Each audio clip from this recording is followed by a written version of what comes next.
Bonjour et bienvenue dans un nouvel épisode du challenge Pokémon. Aujourd'hui, nous allons combattre le champion d'arène de type plante avec une équipe de type feu. Pour une fois, ça reste logique. Donc, je suis passé par une certaine période où je ne pouvais pas m'entraîner ou quoi que ce soit, et donc je pouvais potentiellement avoir un game over. Mais je m'en suis plutôt bien sorti. Bon, j'ai un peu galéré, mais finalement, je m'en suis sorti. Et pour sortir de cette zone où je ne peux pas m'entraîner comme je veux et être à l'aise, eh ben je dois passer par ce champion d'arène afin de sortir de cette zone et d'atteindre la grande ville qui est Grand Dream City. Et donc je dois l'affronter lui dans un terrain enchanté, donc une forêt enchantée, qui booste les attaques de type plante, les attaques de type fée. Et en plus de ça, ici il y a de la pluie pour empêcher les types feu de faire effet. Mais j'ai un petit peu réfléchi, je me suis dit je vais pallier à ce problème avec ici Fox Dragon, donc mon fenard, qui a comme talent Drought, donc sécheresse, qui permet d'installer le soleil dès qu'il arrive sur le terrain. Et donc il va immédiatement enlever la pluie et mettre le soleil. Et il y a une petite particularité dans le jeu, c'est quand on retire la pluie avec le soleil ou inversement, le terrain actuel est annulé et ça devient un terrain arc-en-ciel, c'est-à-dire un terrain magnifique et fabuleux qui va me permettre d'ignorer tous les défauts du terrain enchanté et du coup d'avoir un magnifique terrain arc-en-ciel très coloré. De toute façon, vous allez bien voir. Et je vais commencer le combat tout de suite. C'est parti.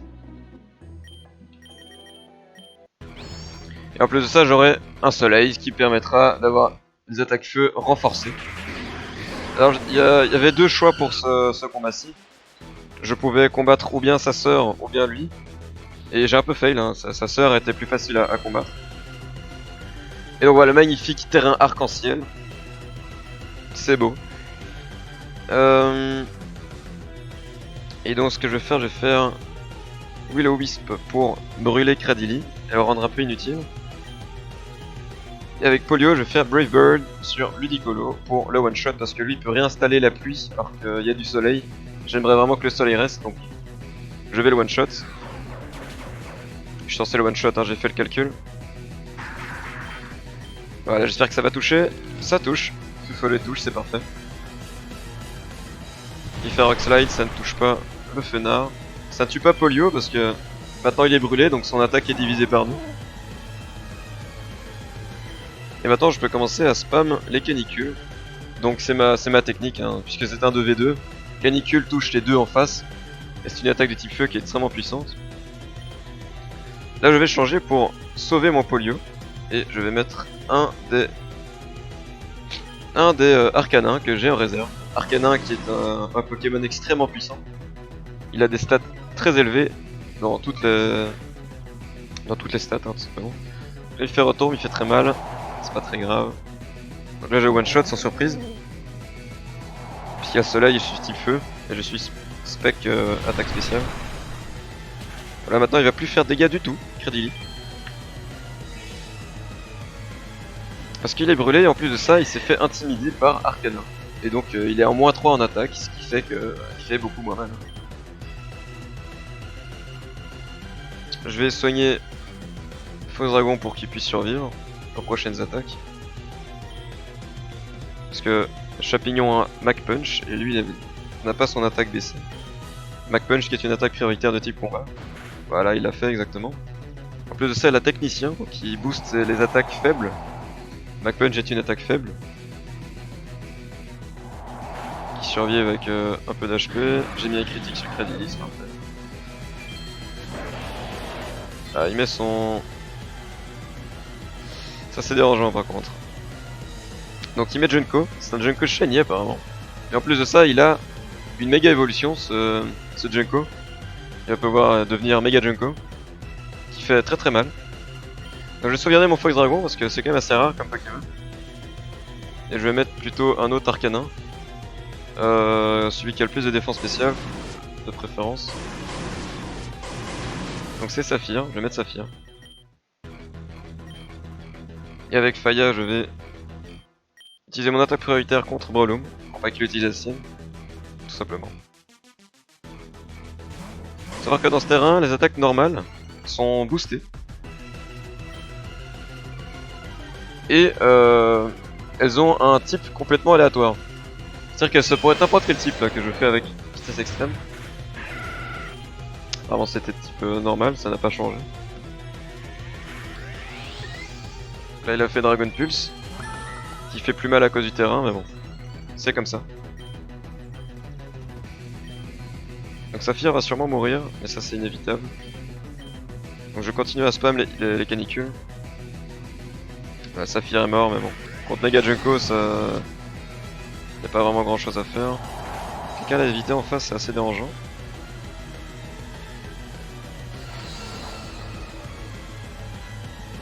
Il m'a fait très mal.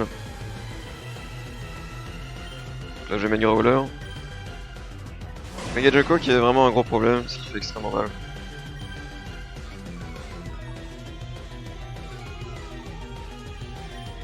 Donc ce que je vais faire, c'est que je vais faire Heatwave avec Growler et avec Faya, je vais me soigner.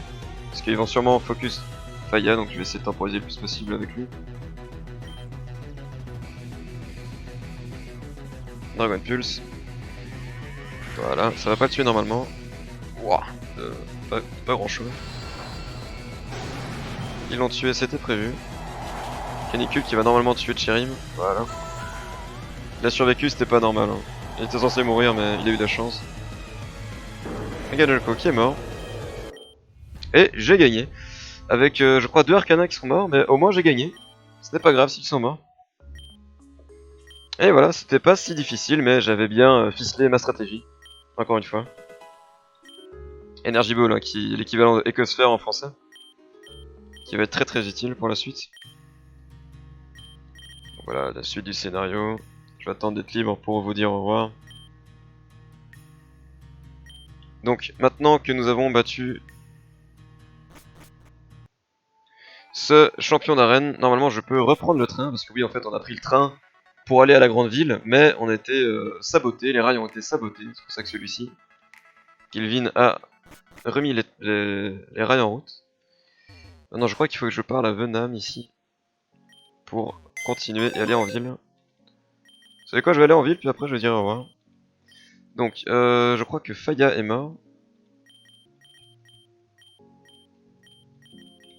De mémoire.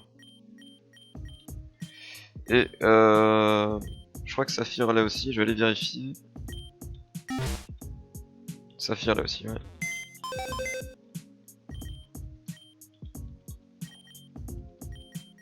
Donc voilà, c'était plutôt facile, mais faut dire, j'avais tout prévu. À peu près tout. Je pensais pas que le Mega Junko me mettrait aussi cher. Et si Cherim n'avait pas survécu, j'aurais pu garder des Arcana en plus. J'aurais pu ne perdre personne en fait. Mais bon, il y a une part de chance. Donc je vais prendre un autre Arcana. Et un Braségali, pourquoi pas.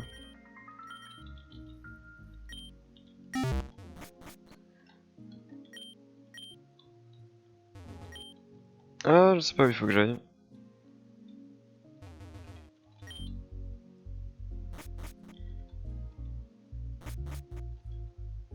Je vais aller voir à l'avant du train, dans la cabine.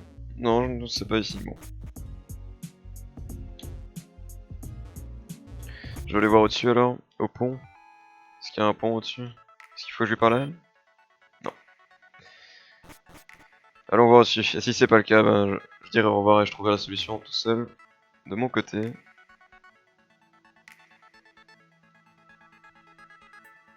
Voilà, je me dirige vers la ville. Ah, le pont n'est pas remis. Assassin quête secondaire. Et là il va me suivre du coup. Bon, eh ben je vous dis au revoir avec ce petit moustillon qui est là. Il est beau. Merci beaucoup d'avoir regardé. Au revoir.